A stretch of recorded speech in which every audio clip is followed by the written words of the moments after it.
اور اگر آپ نے ابھی تک ہمارا چینل سبسکرائب نہیں کیا تو فوراً سبسکرائب کیجئے، ساتھ ہی بیل آئیکن پر کلک کریں تاکہ مزید آنے والی ویڈیو ہیں وہ آپ کو وقت پر ملتی رہیں۔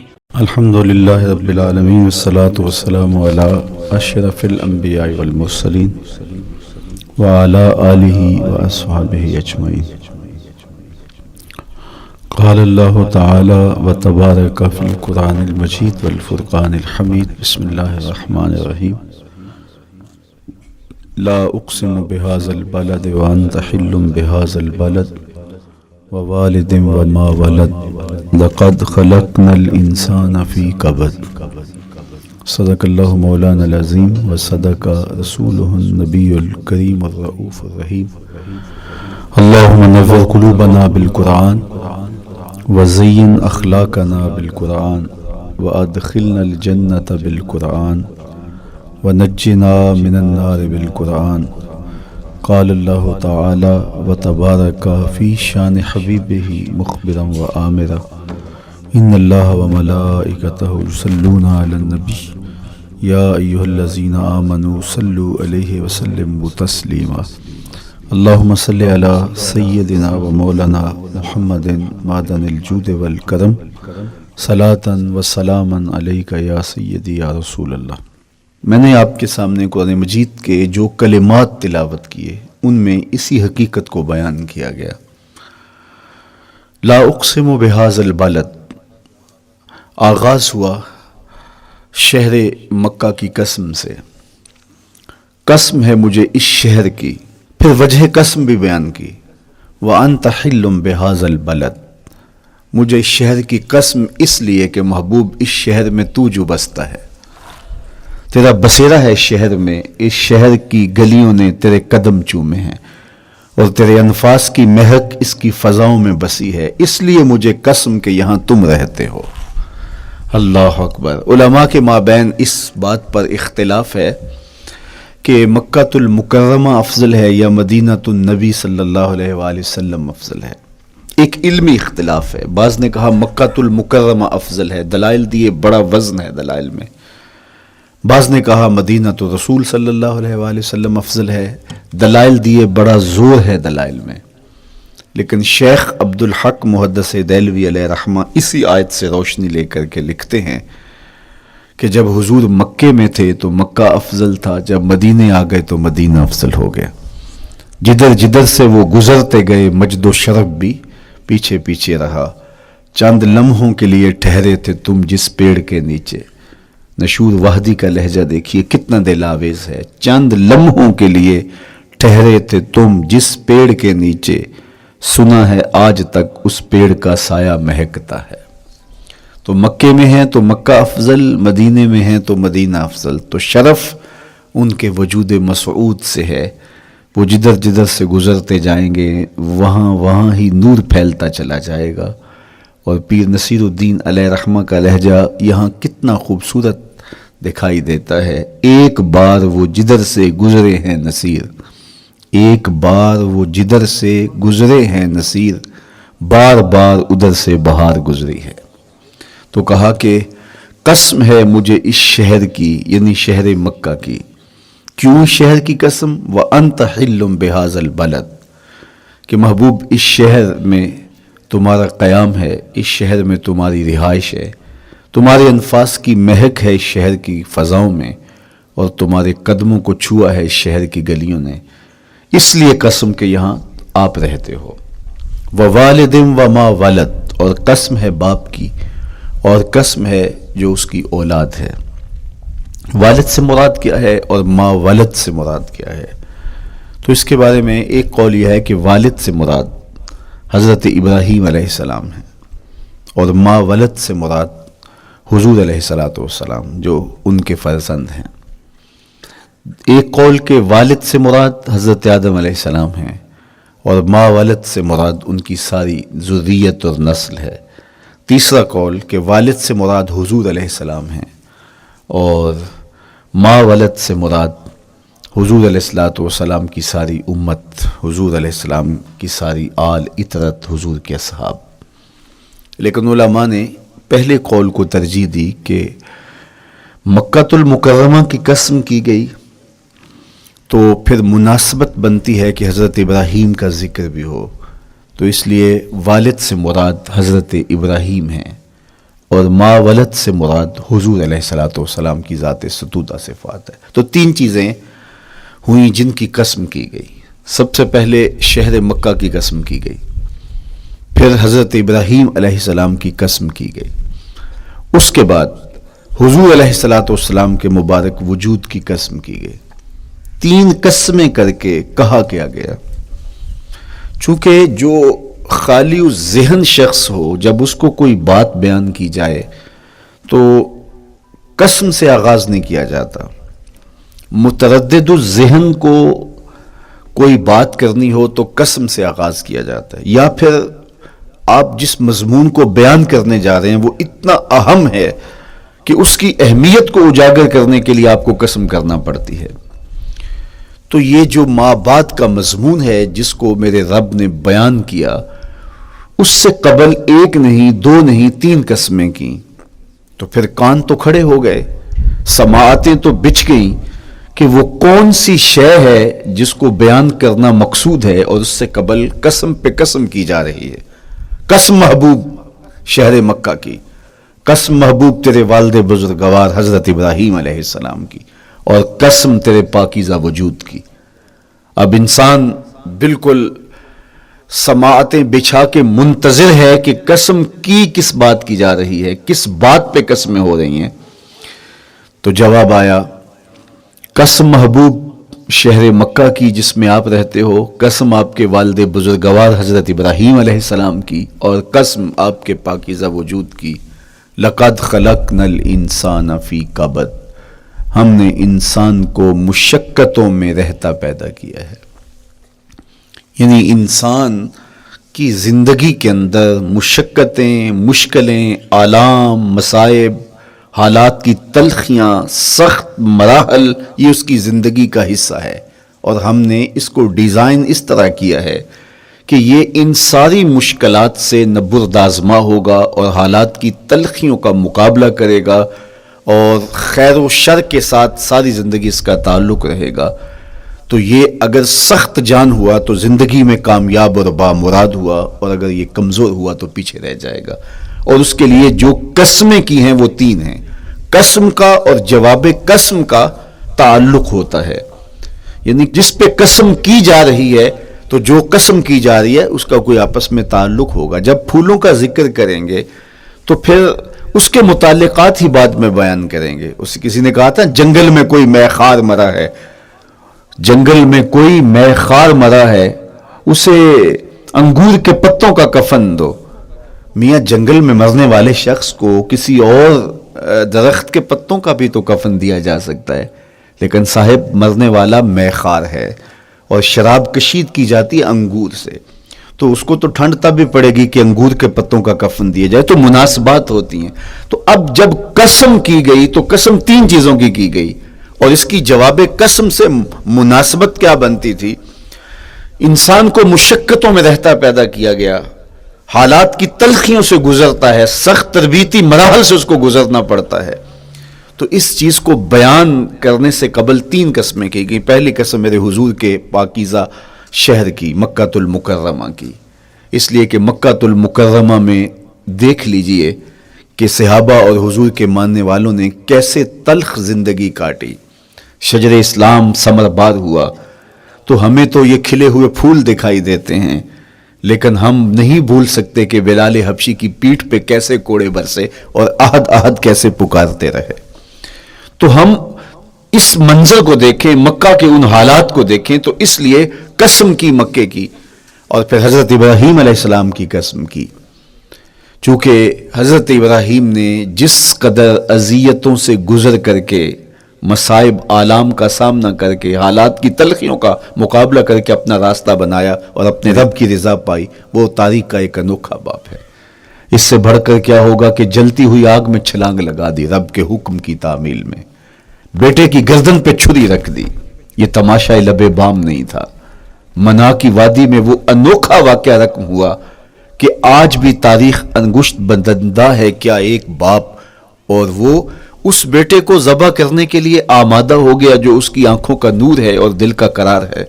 رب سے مانگ مانگ کے لیا، لیکن تعمیل ارشاد میں اس بیٹے کی گردن پہ چھری رکھنے کے لیے باپ تیار ہو جاتا ہے اور اس کو ذبح کرنے کے لیے آمادہ ہو جاتا ہے، حتیٰ کہ بیٹے کو لٹا لیتا ہے اور ہاتھ میں چھری پکڑ کے بیٹے کی گردن پہ رکھ کے پوری ہمت کے ساتھ جب چھری چلاتا ہے تو آواز آتی ہے فلما اسلم وتلہ للجبین ونادیناہ ان یا ابراہیم قد صدقت الرؤیا انا کذالک نجزی المحسنین. ابراہیم بس کرو، تم نے واقعی خواب پورا کر دکھایا. اپنی بیوی کو، اپنے نو مولود بچے کو وادی غیر ذی زرع میں چھوڑ آنا، جہاں کچھ بھی میسر نہیں تھا.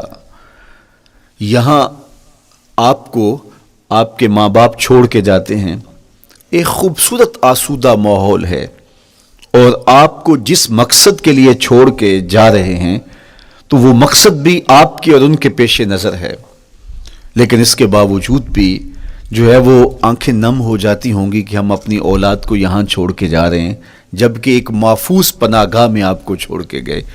آپ کی تربیت کرنے والا ایک جو ہے وہ توانا طبقہ اور ایک توانا جو ہے وہ سٹاف موجود ہے جو آپ کی فکری، ذہنی، بدنی تربیت کے لیے کوشاں ہیں، لیکن اس کے باوجود بھی والدین محسوس کرتے ہیں لیکن اپنے نو مولود بچے کو وہاں چھوڑ کے جانا جہاں آب و دانہ بھی میسر نہیں تھا. مورخ اسلام فی جلندری نے اس وادی کا نقشہ کھینچتے ہوئے کہا، وہ وادی جس میں وحشت بھی قدم رکھتی تھی ڈر ڈر کے، جہاں پھرتے تھے آوارہ تھپیڑے بادے سر سر کے، جہاں پر گھاس اگتی تھی، جہاں نہ پھول کھلتے تھے، مگر وہ سرزمین تھی آسماں بھی جھک کے ملتے تھے. تو اس وادی میں چھوڑ کے آنا، حضرت ابراہیم نے جو امتحانات دیے، اس لیے ان کی قسم کی، چونکہ جواب قسم کا تعلق بنتا ہے تو قسم ابراہیم کے پاکیزہ وجود کی کہ جنہوں نے دکھ سہے، تکالیف، آلام گوارا کی، لیکن پائے ثبات میں لغزش نہیں آنے دی. تیسری قسم میرے حضور کے پاکیزہ وجود کی. فرمایا جتنے دکھ مجھے دیے گئے، جتنی اذیتیں مجھے پہنچائی گئیں، اتنی کسی کو نہیں دی گئیں. پیدا ہوئے تو حضور کے باپ کا سایہ سر پہ نہیں تھا، پھر اس کے بعد حضور مختلف مراحل سے گزرے. 6 سال کی عمر میں ماں کا انتقال ہو گیا. جب راہ حق میں لوگوں کو دعوت رشد و ہدایت دینے نکلے تو جو لوگوں کے رویے تھے اور جو اذیتیں لوگوں نے پہنچائیں وہ ایک الگ باب ہے. مکے کی گلیوں سے لے کے طائف کے بازاروں تک جن اذیتوں سے میرے حضور گزرے. ام المومنین سیدہ عائشہ رضی اللہ تعالیٰ عنہ فرماتی ہیں ایک دن حضور کی بارگاہ میں حاضری تھی تو ہم نے عرض کیا حضور کیا احد کے دن سے سخت دن بھی زندگی میں کبھی گزرا ہے؟ صحابہ کی نظر میں اس دن سے سخت دن کبھی زندگی میں نہیں آیا، اس لیے کہ جب 70 صحابہ کی لاشیں پڑی تھیں، حضور کے چچا حضرت امیر حمزہ شہید کر دیے گئے، اور نہ صرف انہیں شہید کیا گیا، ان کا مسئلہ کیا گیا، اعضائے بدنیاں کاٹ دیے گئے، ناک کاٹ لی گئی، زبان کاٹ لی گئی، بدن چیر کے کلیجہ نکالا گیا، اور پھر ان اعضاء کا ہار پرویا گیا، اور ہندا نے گلے میں ڈال کے رقص کیا، آنکھوں میں نیزے چبھوئے گئے. تو یہ دردناک دن تھا. تو حضور کے سر انور پہ سفید رنگ کی پٹی بندھی تھی اور چشمان رحمت میں آنسو تھے، اور بار بار فرماتے تھے ما فعل امی، میرے چچا کی کہانی سناؤ. تو یہ دردناک دن تھا جو صحابہ نے اپنی آنکھوں سے دیکھا. تو انہوں نے کہا حضور کیا احد کے دن سے سخت دن بھی کبھی زندگی میں آیا؟ ان کا خیال تھا کہ حضور فرمائیں گے ہاں یہ میرا زندگی کا مشکل ترین اور سخت ترین دن تھا. لیکن حضور نے فرمایا ہاں عائشہ، جب طائف کے بازاروں میں تیری قوم نے مجھے پتھر مارے تو یہ دن احد کے دن سے بھی سخت تھا. حضور ان کے 3 سرداروں کے پاس پیغام حق لے کے گئے، لیکن انہوں نے آگے سے جو رویہ اختیار کیا وہ اتنا اذیت ناک تھا. حضور نے فرمایا کہ ٹھیک ہے، میں تمہاری خیر خواہی کا جذبہ لے کے تمہارے تک پہنچا ہوں، تم نے میری دعوت کو قبول نہیں کیا، تمہاری مرضی، تمہارا مقسوم. چلو اب یہ بات میرے اور تمہارے درمیان رہنی چاہیے، اس بات کو راز رہنا چاہیے، اہل مکہ تک یہ بات نہ پہنچے. انہوں نے کہا ہم کیوں راز رکھیں، بلکہ اوباشوں کے ہاتھ میں پتھر دے دیے. اور حضور جب واپس ہونے لگے تو وہ حضور کے پاؤں پہ سنگزنی کرتے. حضور اپنا ایک پاؤں اٹھاتے تو دوسرے پاؤں پہ مارتے. شدت درد اور احساس کرب سے حضور بیٹھ جاتے تو ان کے غنڈے دائیں بائیں سے بڑھتے اور کندھوں سے پکڑ کے حضور کو اٹھاتے اور مشق سنگزنی کرتے. نالین خون سے بھر گئے، لخت لخت زخمی ہوا. اللہ اکبر، کیا دردناک لمحے تھے، کیا تکلیف بری گھڑیاں تھی. تو کہا کہ جب طائف کے بازاروں میں تیری قوم نے مجھے پتھر مارے تو یہ دن احد کے دن سے بھی سخت تھا. اچھا، جب حضور پر اس طرح آلام و مصائب ٹوٹ پڑے تو حضور کے ساتھ جو صحابہ تھے انہوں نے کہا حضور ان کے لیے بد دعا کر دیجئے. تو میرے حضور بولے میں رحمت بن کے آیا ہوں، میں رحمت بن کے آیا ہوں. اللہ اکبر. ان کا تقاضا پہم بڑا تو حضور کے ہاتھ اٹھ گئے اور پھر حضور نے جو کہا سنیے، اللہم اہد قومی فإنہم لا یعقلون. اے اللہ میری قوم کو ہدایت دے دے، یہ مجھے جانتے نہیں، اگر جانتے تو ان کا میرے ساتھ یہ رویہ نہ ہوتا. تو پتھروں کے جواب میں دعائیں دینا پیغمبروں کا حوصلہ ہوتا ہے. اللہ اکبر. مورخ اسلام فی جلندری نے کیا خوبصورت پیرائے میں نقشہ کھینچا کہ حضور ہاتھ اٹھا کے دعا مانگ رہے ہیں، الہی کرم کر کو سارے طائف کے مکینوں پر، الہی پھول برسا ان پتھروں والی زمینوں پر. تو حضور نے دکھ سہے، تکلیفیں سہی. اب 3 قسمیں کی. شہر مکہ کی قسم جہاں حضور کے صحابہ نے تکلیفیں سہی، اس شہر کی گلیوں میں انہیں گھسیٹا گیا اور ان کو کچی کھالوں میں لپیٹ کے دھونیاں دی گئیں، انہیں اذیت ناک مراحل سے گزارا گیا. حضرت ابراہیم مشکل سے مشکل زندگی کاٹی اور رب کی رضا جوئی کے لیے کوشاں رہے، اور میرے حضور نے سخت ترین اذیتوں، مقاومتوں، مخالفتوں اور تکلیفوں کا سامنا کیا. تو ان 3 چیزوں کا حوالہ دے کر، ان 3 چیزوں کی قسم کر کے اب انسان کو بتایا جا رہا ہے کہ تم مشکلات سے تمہیں گزرنا پڑے گا، حالات کی تلخیاں تمہیں سہنی پڑیں گی. کسی مرتبے تک پہنچنے کے لیے تمہیں پھر تکلیفوں کی راہ اختیار کرنی پڑے گی. تم کون ہوتے ہو؟ میرا محبوب ہو تو تکلیفیں وہ بھی اٹھائے، 2 جہاں کا مالک ہو اور طائف کے بازاروں میں اس کے پاؤں پہ بھی پتھر پڑیں، اور کونین کا سردار ہو اور ان کے اوپر اوجری ڈال دی جائے، کائنات کا مالک ہو اور ان کو مکے کی گلیوں کے اندر ان کے گلے میں عقبہ بن ابی معیط کپڑا ڈالے اور تاؤ دے. تو کیا ان مشکلات سے تم بچ سکتے ہو؟ جب تم کسی منزل تک پہنچنا چاہتے ہو تو پھر یہ حوالے ماضی کے دیکھ لو. 3 قسمیں کر کے اس حقیقت کو بیان کیا. ابراہیم علیہ السلام کے وجود کو دیکھ لو، حضرت مصطفیٰ کریم علیہ السلام کی ذات ستودہ صفات کو دیکھ لو، اور مکے کی گلیوں میں صحابہ کے ساتھ جو ظلم اور جبر ہوئے اور انہوں نے جو مصیبتیں اور مشقتیں کاٹی وہ ساری دیکھ لو. تو 3 قسمیں کھا کر کے کہا کہ بے شک انسان مشقتوں میں رہتا پیدا کیا گیا ہے. اس لیے قافلہ انسانی کے وہ افراد جو کسی منزل کے متلاشی ہوتے ہیں، جو جستجو کی زندگی بسر کر رہے ہوتے ہیں، ان کو پھر مشکلات سے گزرنا پڑتا ہے اور حالات کی تلخیاں ان کو گوارا کرنا پڑتا ہے، کشاکش حیات سے ان کو ٹکرانا پڑتا ہے، اور ان کو آگے بڑھنے کے لیے ان کو تکلیفوں سے گزر کر کے، جان گسل مراحل سے گزر کر کے پھر منزل کی طرف عازم سفر ہونا پڑتا ہے. کیا میں نے اس خاکدان سے کنارہ جہاں رزق کا نام ہے آب و دانہ، پلٹنا جھپٹنا جھپٹ کر پلٹنا لہو گرم رکھنے کا ہے ایک بہانہ. پرندوں کی دنیا کا درویش ہوں میں کہ شاہی بناتا نہیں آشیان. تو زندگی مشکل مراحل سے گزر جانے کا نام ہے. اقبال نے کہا تھا ہے شباب اپنے لہو کی آگ میں جلنے کا نام. یہ زندگی آسان نہیں ہے، یہ حالات کی تلخیوں کا مقابلہ کرنے کا نام ہے، یہ ضبط نفس کا نام ہے، یہ اپنے من کی تربیت کا نام ہے. حضرت امام راضی سایت کریمہ کے تحت لکھتے ہیں کہ جب بچہ شکم مادر میں ہوتا ہے تو وہ 3 پردوں میں ہوتا ہے، ایک جھلی کا پردہ، ایک رحم مادر کا پردہ اور ایک پیٹ کا پردہ. تو 3 پردوں میں وہ بیچارہ بڑی عجیب سی حالت میں ہوتا ہے. یہ اس کا پہلا مرحلہ ہے تخلیق کے بعد. اس کے بعد پیدائش کا دوسرا مرحلہ ہے. یہ زچہ بچہ دونوں کے لیے موت و حیات کے مرحلے ہوتے ہیں. اس کے بعد وہ پیدا ہوا، اس دنیا پہ آیا تو اس کی مشکل کیا ہے؟ زبان ہے، بولنا نہیں جانتا، دیکھتا ہے پہچان نہیں سکتا، سنتا ہے سمجھ نہیں سکتا، ہاتھ ہیں پکڑ نہیں سکتا، ٹانگیں ہیں چل نہیں سکتا. کتنی مشکل بن گئی. یہ سب کچھ چیزیں ہونے کے باوجود بھی وہ بے بس دکھائی دیتا ہے. اس کو دودھ مانگنے کے لیے بھی رونا پڑتا ہے. تو یہ ایک مرحلہ تھا. پھر آہستہ آہستہ اس نے بولنا سیکھا, ایک ایک حرف کر کے لفظ جوڑ کے وہ جملے مکمل کرتا رہا.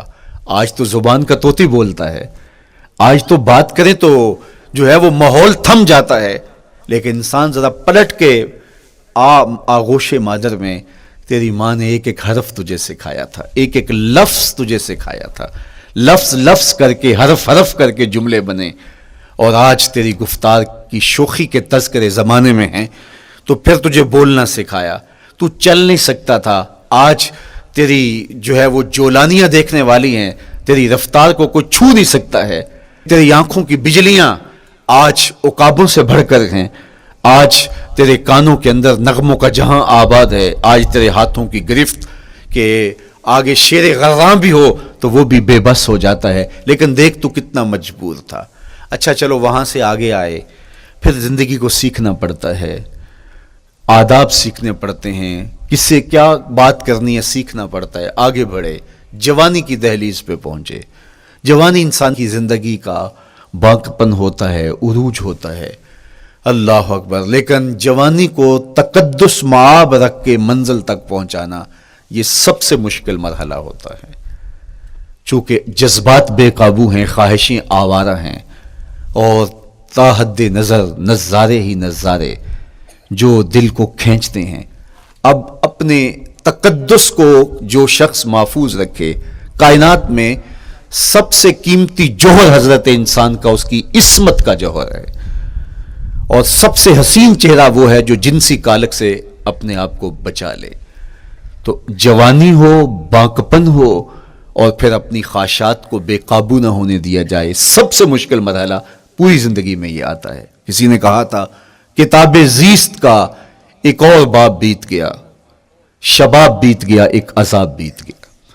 تو شباب کا ختم ہونا اور اس کو خیریت سے منزل تک پہنچنا یہ کتنا بڑا مشکل مرحلہ ہوتا ہے. جس کا جوانی میں باطن کا چہرہ مسخ ہو جاتا ہے اور جنسی کالک سے جو چہرہ آلودہ ہو جاتا ہے, اس کا عفت کا دامن داغدار ہو جاتا ہے. تو اس لیے وہ چہرہ تاباں ہے, وہ چہرہ روشن ہے, وہ چہرہ منور ہے جو اپنے آپ کو کالک نہیں لگنے دیتا اور اپنی عصمت کی حفاظت کرتا ہے. میرے حضور نے بھی ارشاد فرمایا, سبعۃ یظلھم اللہ تعالی فی ظلہ یوم لا ظل الا ظلہ. 7 اشخاص ایسے ہیں قیامت کے دن جب کوئی سایہ نہیں ہوگا, اللہ ان کو اپنے عرش کا سایہ عطا کرے گا. ان میں سے پہلا شخص امام عادل حکمران. دوسرا شخص وشاب نشأ فی عبادت اللہ, وہ جوان جس کی جوانی اللہ کی عبادت میں بسر ہوئی. تیسرا وہ شخص ورجل قلبہ معلق بالمساجد, وہ شخص جس کا دل مسجد میں لگتا ہے, مسجد میں جمتا ہے. اور چوتھا شخص ورجل دعته امرأة ذات منصب وجمال فقال انی اخاف اللہ, وہ شخص جس کو دعوت گناہ ملی اور حسن قدموں میں بچھنے کے لیے بےتاب ہوا, اور اس نے کیا کہا, انی اخاف اللہ, میں اللہ سے ڈرتا ہوں, میرا اللہ مجھے دیکھ رہا ہے. میرے حضور نے فرمایا قیامت کے دن جب کوئی سایہ نہیں ہوگا, اللہ اس کے اوپر اپنے عرش کا سایہ تان دے گا, جو اپنی عصمت کے جوہر کو بچا گیا. تو یہ ایک مشکل مرحلہ تھا, اپنی جوانی کے تقدس کی حفاظت کرنا. میرے حضور نے ارشاد فرمایا انا حبیب اللہ, میں اللہ کا حبیب ہوں. جو جوان جوانی میں توبہ کرتا ہے وہ بھی اللہ کا حبیب ہے. کتنا بڑا اعزاز ہے اور کتنا بڑا کمال ہے جو شخص کو ملتا ہے جو جوانی میں اپنی عصمت کے تقدس کی حفاظت کرتا ہے, اپنی آبرو پہ پہرا دیتا ہے, اپنی نظروں کی حفاظت کرتا ہے, اپنی سوچوں کو آوارہ نہیں ہونے دیتا, اپنے خیالوں کو بھٹکنے نہیں دیتا, اپنی خواہشات کو بے قابو نہیں ہونے دیتا. تو یہ مشکل ترین لمحہ تھا. اس کے بعد امام راضی کہتے ہیں اب شادی کا مرحلہ ہوا, تو پہلے خود اپنی ذمہ داری تھی, اب کسی کا بوجھ بھی اٹھانا پڑا, یہ اگلی مشکل آ پڑی. پھر بچے ہوئے تو پھر اپنی زندگی تو ختم ہو گئی, پھر ساری زندگی, پھر بڑھاپے میں چلے جائیں, ارذل العمر تک چلے جائیں, یہ ساری زندگی مشکلات. لقد خلقنا الانسان فی کبد. تو ہمیں عملی طور پہ مشکلات کے مقابلے کے لیے تیار ہونا چاہیے. دیکھیے ہم جب شکار کرنے جاتے ہیں اور وہ خطرناک جنگل ہو جس میں شیر, بھیڑی اور دیگر جانور بھی ہوں, تو پھر ہم حفظ ما تقدم کے طور پہ سب کچھ ساتھ لے کے جاتے ہیں اور اس انداز سے جاتے ہیں کہ ہمارے اوپر اگر کوئی حملہ ہو تو بچاؤ کی یہ تدبیر ہو. تو ہم عملی طور پہ اس کے لیے خود تیار ہوتے ہیں، تو پھر کوئی ہونے والا حملہ غیر متوقع نہیں ہوتا اور ہم اس کے لیے اپنے آپ کو مستعد اور فعال پاتے ہیں۔ اسی طرح میں اور آپ اگر زندگی کے اس فلسفے سے آگاہ نہیں ہوں گے کہ زندگی مشکلات کا مجموعہ ہے، حالات کی تلخیاں ساری زندگی ہمارے ساتھ رہیں گی، تو کوئی بھی تکلیف، کوئی بھی اذیت، کوئی بھی ایسا واقعہ جو ہم نہیں چاہ رہے ہوں گے وہ روح پذیر ہوگا تو ہم گھبرا جائیں گے اور پھر اس وقت ہم دکھی ہو جائیں گے۔ اس لیے ہمیں یہ قرآن نے سکھایا ہے کہ تم عملی طور پہ زندگی کی سختیوں کا مقابلہ کرنے کے لیے آمادہ اور تیار ہو جاؤ۔ قرآن مجید میں جو صبر کا لفظ ہے اس کا مفہوم یہ ہے کہ حالات کی جو تلخیاں تمہارے اوپر آتی ہیں، وہ غربت بھی ہو سکتی ہے، وہ بیماری بھی ہو سکتی ہے، وہ لوگوں کی عداوت اور دشمنی بھی ہو سکتی ہے، وہ اور بہت ساری چیزیں ہوتی ہیں، وہ جنگوں کی حالت کا بپا ہو جانا اور تمہارا دشمنوں کے نرغے میں گر جانا، یہ سب کچھ ہو سکتا ہے۔ تو اس کے اوپر استقامت کے ساتھ تم کھڑے رہو اور تم ان کو برداشت کرنے کی اپنے اندر ہمت اور حوصلہ رکھو، تو پھر وہ تمہارا صبر ہوگا، اور یہ قوت اگر تمہارے اندر پیدا ہو جاتی ہے تو پھر تمہاری زندگی آسان اور سوکھی ہو جاتی ہے۔ لیکن اگر یہ دولت تمہیں نصیب نہیں ہوتی تو پھر ساری زندگی دکھوں اور شکووں سے بھری رہتی۔ اس لیے ہمیں یہ چیز سیکھ لینی چاہیے کہ زندگی نام ہی مشکلات سے نبرد آزما رہنے کا ہے۔ عملی طور پہ ہم دیکھو، ہمیں پتہ ہے سردی آ رہی ہے تو اس کا ہم پہلے انتظام کرتے ہیں، تو سردی ہمیں دکھی نہیں پھر کرتی، ہم سردی سے بھی لطف لیتے ہیں، موسم برسات سے بھی مزہ لیتے ہیں، اور گرمی سے بھی ہم ایک حاص حاصل کر لیتے ہیں اگر ہم اس کو جو ہے اس کے لیے عملی طور پہ اپنے آپ کو تیار کر لیں۔ لیکن اگر ہم اس کے لیے تیاری نہیں کریں گے تو سوائے گھبراہٹ کے اور کچھ نہیں ہوگا۔ تو مجھے اور آپ کو عملاً اپنے آپ کو اس بات کے لیے آمادہ کرنا پڑے گا کہ زندگی ان حالات کی تلخیوں سے ٹکرانے کا نام ہے، اور ساری زندگی ہمیں ان مراحل سے گزرتے رہنا پڑے گا۔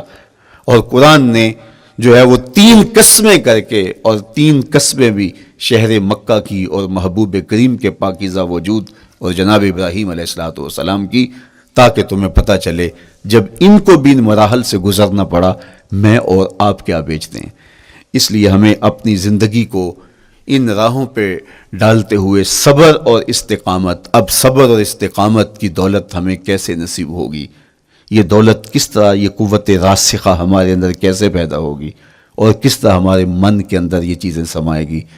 اللہ تعالیٰ کی خشیت، اس پر توکل، اس پر بھروسہ، اور اللہ تعالیٰ جل شانہ کی طرف سے ہر کام کے ہونے کا یقین ہمارے اندر یہ استقامت اور یہ حوصلہ پیدا کرتی ہے یہ چیز۔ اس لیے مجھے اور آپ کو اپنی پوری زندگی میں اس عمل سے گزر کر کے اپنے آپ کو مضبوط ترین صورتحال میں لا کے کھڑا کرنا پڑے گا، اور یہی زندگی کا جمال ہے۔ تو اب پھر دیکھیے قرآن کیا کہہ رہا ہے، لا اقسم بہذا البلد وانت حل بہذا البلد ووالد وما ولد، 3 قسمیں کی۔ اس کے بعد ارشاد فرمایا لقد خلقنا الانسان فی کبد، ہم نے انسان کو مشکلوں میں، مصائب میں، آلام میں رہتا ہوا پیدا کیا۔ کہتے ہیں جب حضرت انسان کی تخلیق ہوئی تو اس کا خمیر جب گویا جا رہا تھا تو اس کے اوپر 39 دن تک آزمائشوں کی، دکھوں کی، تکلیفوں کی بارش ہوئی، اور ایک دن خوشیوں اور مسرتوں کا می برسا۔ تو انسان کی زندگی کے اندر حالات سے ٹکرانا اور دکھوں کو سہنا اور دکھوں سے مقابلہ کرنا، یہ سیکھنا پڑے گا، اور جب انسان اس کو عملی طور پہ سیکھ جائے گا تو پھر زندگی کا جمال اور زندگی کا حسن نصیب ہوگا۔ دوسری بات، ہمیں اپنی زندگی میں 7 چیزوں کو اپنا اصول بنا لینا چاہیے، اور یہ 7 چیزیں وہ ہیں جو ہماری زندگی کو ایک خوبصورت سانچے میں ڈھال کر کے ہمیں ایک پاکیزہ اور ستھرا انسان بنا دیتی ہیں۔ پہلی چیز، التمسک بکتاب اللہ، اللہ کی کتاب سے جڑ جانا، وابستہ ہو جانا۔ جب ہم کتاب اللہ سے وابستہ ہو جائیں تو پھر ہمارے باطن کی اور نفس کی تربیت ہوتی ہے، اور پھر ہم وہ مطلوب انسان بنتے ہیں جو ہمارا رب ہم سے تقاضا کرتا ہے۔ تو اس لیے ہمیں اپنی زندگی میں اس چیز کو لازم کر لینا چاہیے کہ ہمارا کوئی بھی دن قرآن مجید کی تلاوت کے بغیر نہ گزرے. اپنے دن کا آغاز قرآن مجید کی تلاوت سے کیجیے. سورہ یاسین سے جو اپنے دن کا آغاز کرتا ہے سارا دن اللہ کی امان میں رہتا ہے، اس کی حفاظت میں رہتا ہے. اور اپنی شب کا آغاز سونے سے پہلے سورہ الملک کی تلاوت کریں، آپ ساری شب اللہ کی امان میں، اس کی حفاظت میں رہیں گے.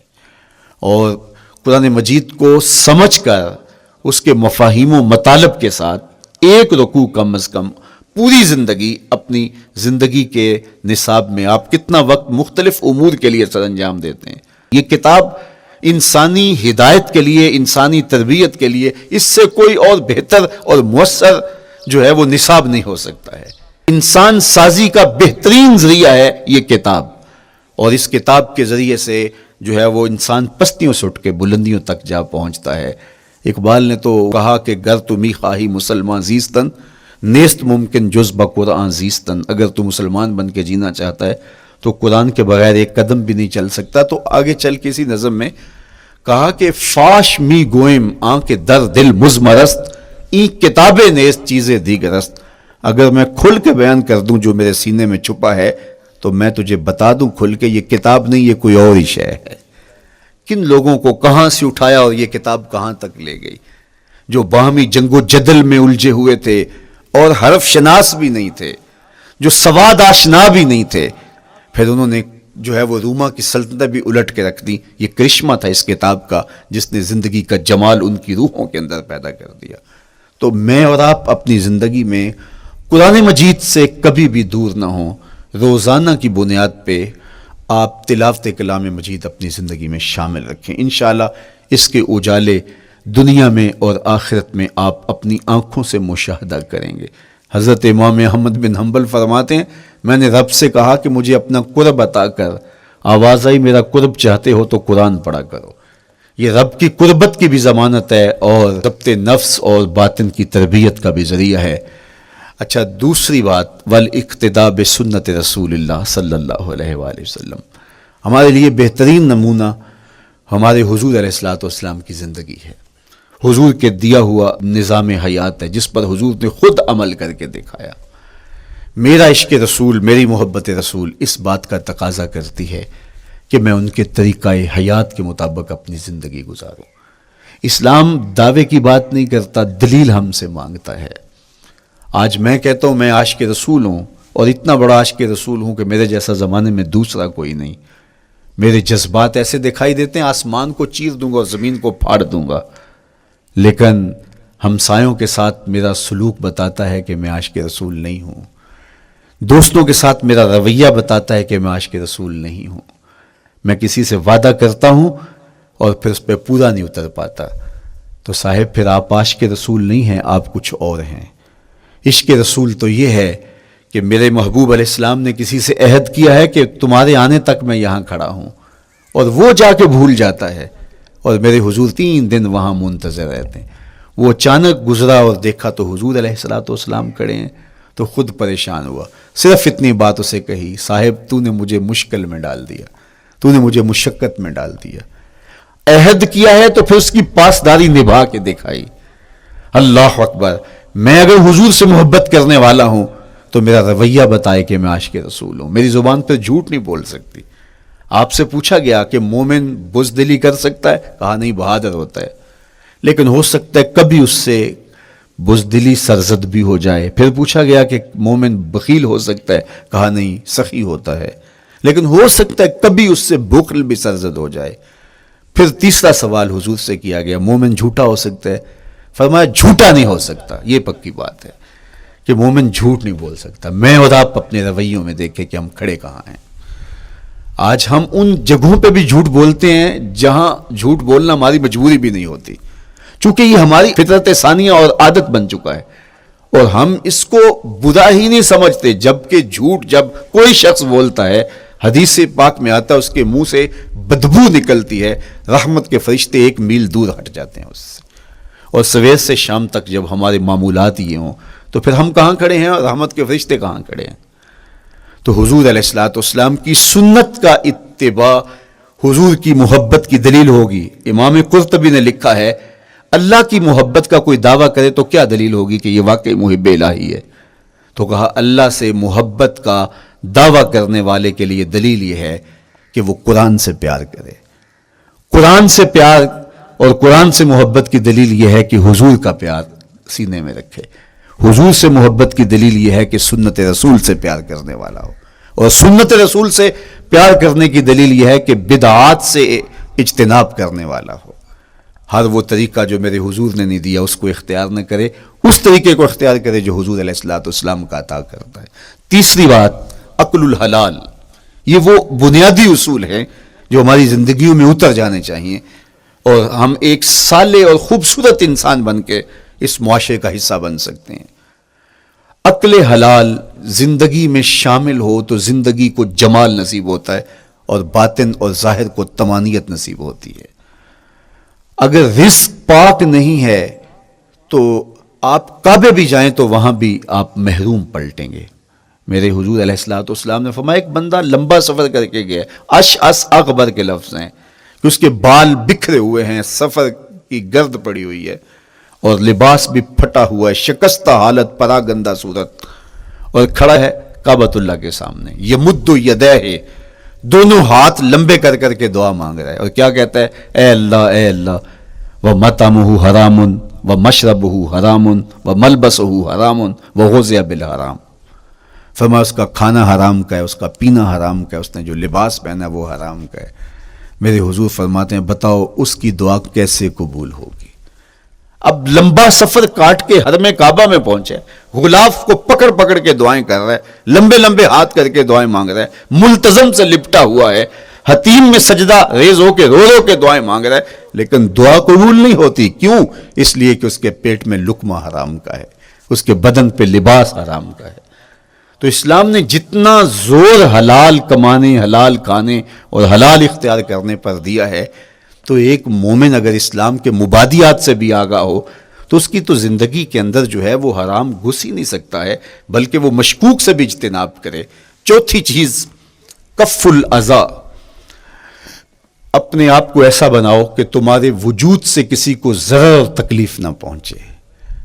ہمارا اسلام تو ہمیں یہ بتاتا ہے کہ تم پیاز یا لہسن کھا کے مسجد میں نہ جاؤ کہ تمہارے منہ سے جو سمیل آتی ہے اس سے کسی کو تکلیف نہ پہنچے.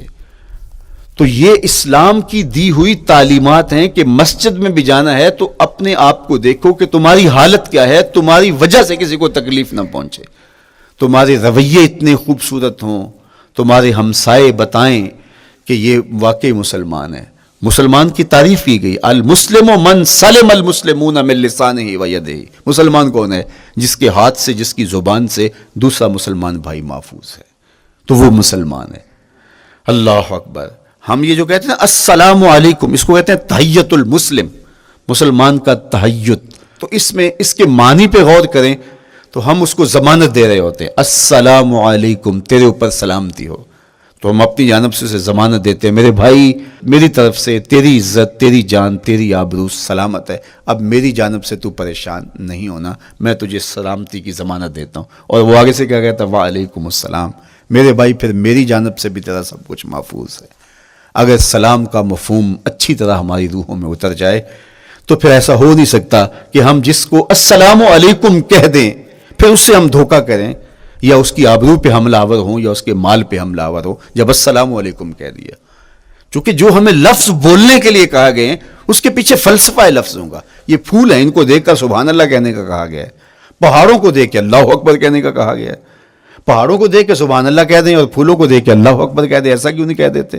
لیکن نہیں, اس لیے کہ جب پہاڑوں کو دیکھتے ہیں تو دل میں ان کی ہیبت پیدا ہوتی ہے. اتنے بڑے پہاڑ, سمندر کو دیکھتے ہیں تو اس کی ہیبت پیدا ہوتی ہے. اتنا بڑا سمندر تا حد نظر پھیلا ہوا, تو جب اس کی بڑائی پیدا ہونے لگتی ہے تو فوراً پلٹایا گیا اللہ کی بڑائی کی طرف اور کہا بول اللہ اکبر, یہ نہیں میرا اللہ بڑا ہے. اور پھول کو جب دیکھا تو اس کی لطافت کی طرف الجھنے لگے, کتنا خوبصورت ہے, درزوں میں کیسے خوشبو بسی ہوئی ہے, کیسے رنگ ہیں, کیسے جمال ہیں. اللہ اکبر. وہ کیا کسی نے کہا تھا نا کہ درزوں کی لطافت میں خوشبو نے اماں پائی, گل چیرنے والے نے کس شان سے چیرا ہے. تو کیا کمال ہے یار, کیا پتیاں ہیں, کیا رنگ ہے، کیا خوبصورتی ہے، کیا لطافت ہے، الجھنے لگے، کہا بول سبحان اللہ، یہ کیا ہے جس نے رنگ بھرے ہیں وہ پاک ہے۔ تو تیرا دل الجھ نہ جائے، تو جو ہم بولتے ہیں لفظ جہاں بھی بولتے ہیں اس کے پیچھے ایک فلسفہ ہوتا ہے۔ السلام علیکم یہ تحیۃ المسلم ہے، جب ہم کسی کو کہتے ہیں السلام علیکم تو اس کو ہم نے ضمانت دے دی، بس بات ختم، اب جو ہے وہ میری جانب سے تو محفوظ ہے۔ لیکن ہم سلام بھی لے رہے ہوں گے اور ہاتھ بھی کاٹ رہے ہوں گے اور اس کی جیب بھی کاٹ رہے ہوں گے، پھر سلام نہیں لیا، ہم نے منافقت کی ہے۔ تو کف الاذی چوتھی چیز، اور پانچویں چیز اجتناب المعاصی، گناہوں سے اپنے آپ کو بچا کے رکھنا۔ نیکی کرنا بہت اہم ہے، لیکن نیکی کرنے سے زیادہ ہم اپنے آپ کو گناہوں سے بچانا ہے، چونکہ شر کی قوتیں ہمارے ساتھ جڑی ہوئی ہیں، اس لیے اپنے آپ کی حفاظت جب ہم کریں گے تو ہم ایک اچھی صورت میں آگے بڑھیں گے۔ اور چھٹی چیز وہ ہے التوبہ، توبہ تسلسل کے ساتھ کرتے رہیے۔ یہ تصور کہ بڑھاپے میں توبہ کریں گے، یہ تصور کہاں سے آیا؟ یا ہمارے ہاں آج کل یہ کلچر پیدا ہوا ہے کہ لیلۃ القدر یا شبرات کے دن سارے جڑ کے توبہ کرنے بیٹھ جاتے ہیں اور پورا سال اپنی مرضی کی زندگی گزارتے ہیں۔ ایسا نہیں ہے، میرے حضور کے دامن پہ ایک بھی گناہ کا دھبا نہیں تھا۔ ہم نبیوں کی عصمت کے قائل ہیں، کسی نبی پر کوئی گناہ کا دھبا نہیں ہوتا۔ اگر اس امکان کو بھی تسلیم کر لیا جائے تو ساری شریعت مشکوک ہو جاتی ہے، لیکن اس کے باوجود حضور فرمایا میں دن میں اللہ سے 100 بار توبہ کرتا ہوں، ایک دن میں 100 مرتبہ توبہ کرتا ہوں۔ میں اور آپ دیکھیں کہ ہم کیا اس معمول کو اپنی زندگی میں شامل کیے ہوئے ہیں۔ جب انسان توبہ کرتا ہے، جب غسل کر لیتا ہے نا ایک دفعہ، تو پھر وہ بچ بچ کے چلتا ہے کہ کوئی گرد دوبارہ پڑ نہ جائے، اور جب وہ لتھڑا ہوا ہو تو پھر اس کو پرواہ بھی نہیں ہوتی۔